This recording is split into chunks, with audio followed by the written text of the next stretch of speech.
Bienvenue dans Regard sur une histoire. Je suis Catherine et je vais vous raconter l'histoire d'une mère et de son fils. Elle se sacrifie pour lui et reçoit de l'amour et beaucoup de reconnaissance. Alors que le fils entrait à l'école primaire, son père est décédé.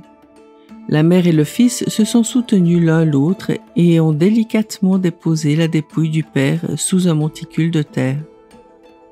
La mère ne s'est pas remariée. Elle a travaillé sans relâche pour élever son fils. À l'époque, le village n'avait pas d'électricité et chaque soir, le fils étudiait et écrivait à la lumière d'une lampe à huile, tandis que sa mère cousait tranquillement, exprimant son amour dans les vêtements. Jour après jour, année après année, alors que les murs se couvraient de certificats, le fils devenait grand et fort, comme un bambou printanier. En regardant son fils, qui était maintenant plus grand qu'elle, les yeux de sa mère se remplissaient de joie. Alors que les arbres de toute la montagne montraient des signes d'automne, son fils a été accepté dans le meilleur lycée du comté. Cependant, la mère a développé de graves rhumatismes et n'a plus pu travailler à la ferme. Parfois, il n'avait même pas de quoi manger. À l'époque, chaque élève de l'école secondaire devait apporter 30 livres de riz par mois pour la cafétéria.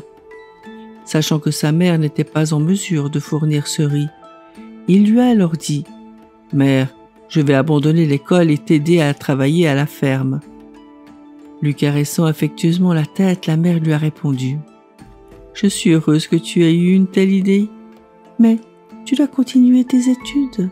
Ne t'inquiète pas, je t'ai mis au monde. Je trouverai un moyen de subvenir à tes besoins. Va à l'école, je t'apporterai le riz plus tard. » Le fils s'est entêté à refuser.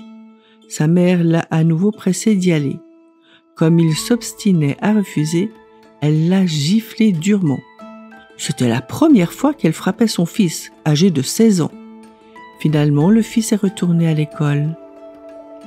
Peu après, la mère s'est rendue à la cafétéria du lycée du comté, arrivant en retard et boitant, avec un sac de riz sur l'épaule. L'homme chargé de peser et d'enregistrer le riz, Maître Xiao, a ouvert le sac et a pris une poignée de riz, fronçant les sourcils. « Vous, les parents, vous essayez toujours de prendre l'avantage, a-t-il dit. Regardez, il y a du riz précoce, du riz tardif et du riz fin, tout ça mélangé. Vous avez transformé notre cafétéria en une poubelle de riz mélangé. » La mère a rougi d'embarras et s'est excusée à plusieurs reprises. Maître Xiao, voyant son embarras, a accepté le riz sans autre commentaire. La mère a ensuite sorti un petit sac en tissu disant « Maître, voici 5 yuan, les frais de subsistance de mon fils pour le mois. Veuillez les lui donner. » Maître Xiao a pris le sac, entendant les tintements des pièces à l'intérieur.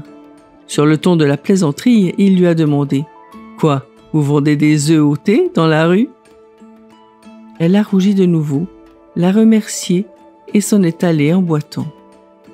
Au début du mois suivant, la mère est revenue avec un autre sac de riz.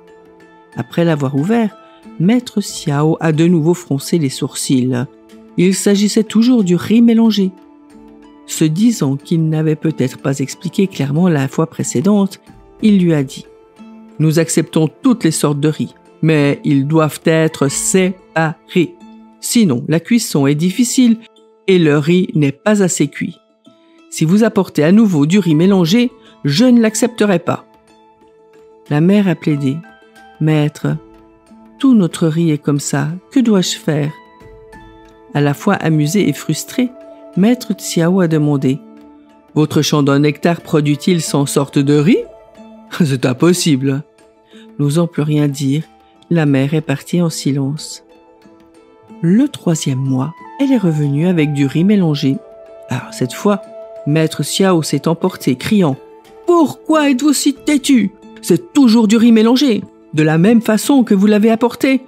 Vous allez le ramener. » Comme si elle s'y était préparée, la mère s'est agenouillée devant lui, des larmes coulant sur ses joues. « Maître, je vous dis la vérité. Ce riz m'est donné par d'autres. » Stupéfait, M. Xiao est resté sans voix. La mère s'est assise sur le sol, retroussant son pantalon pour dévoiler ses jambes enflées et difformes. Elle a essuyé ses larmes et expliqué. « Je souffre de rhumatisme avancé. Même marcher est difficile, sans parler de cultiver la terre.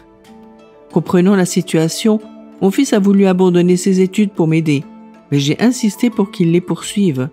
J'ai caché la situation à nos voisins, et j'ai peur que mon fils perde son estime s'il l'apprend. Chaque jour, avant l'aube, je me rends jusqu'à un village situé à 15 km pour mendier du riz et je reviens à la nuit tombée.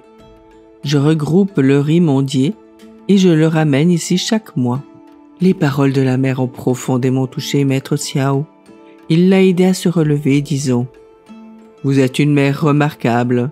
Je vais en parler au directeur et faire en sorte que l'école aide votre famille. » Elle a secoué précipitamment la tête. « Non, si mon fils sait que je mendie pour financer son éducation, cela va détruire son estime de soi. Ce n'est pas bon pour ses études.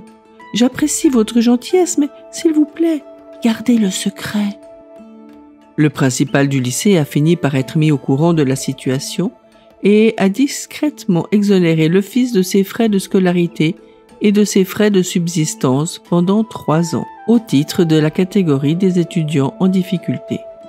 3 ans plus tard, le fils a obtenu d'excellents résultats à l'examen d'entrée à l'université et a été admis à l'université de Tsinghua. Le jour de la remise du diplôme, le lycée du comté s'est rempli de tambours. Le principal a invité le fils à monter sur scène. Perplexe, le fils s'est demandé pourquoi il était le seul à être honoré, alors que plusieurs élèves avaient obtenu d'excellents résultats. Ce qui était encore plus étrange, c'est qu'il y avait 3 sacs volumineux emplis sur l'estrade. C'est alors que Maître Xiao est monté sur scène et a raconté l'histoire d'une mère mendiant du riz pour que son fils puisse aller à l'école. Le public est resté totalement silencieux. Le directeur a montré les 3 sacs et a dit avec émotion : « Ce sont les 3 sacs de riz que la mère a mendiés. Ils n'ont pas de prix. Accueillons maintenant cette mère exemplaire sur scène. » Le fils s'est retourné et a vu Maître Xiao aider sa mère à se diriger lentement vers l'estrade. La mère et le fils se sont regardés. Les yeux de la mère étaient chaleureux et doux. Ses cheveux grisonnants tombaient librement sur son front. Son fils s'est précipité vers elle, l'a serrée dans ses bras en sanglotant, réalisant le sacrifice de sa mère. « Mère, ma chère mère,